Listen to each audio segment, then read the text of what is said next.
કે કોંગ્રેસ પક્ષનો એક કાર્યકર્તા ચૂંટાયેલો જનપ્રતિનિધિ ભાઈ જિગ્નેશ મેવાણીએ પોલીસ સ્ટેશને જઈ અને પોલીસની નિષ્કાળજી પ્રત્યે સવાલો ઉઠાવ્યા તો ક્યાંય સત્તામાં બેઠેલા લોકોનો ગ્રાસ લૂંટાતો હોય એમ પોલીસ પરિવારના નામે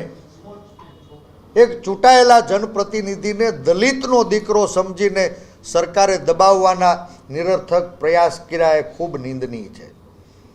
ભાઈ જિગ્નેશ,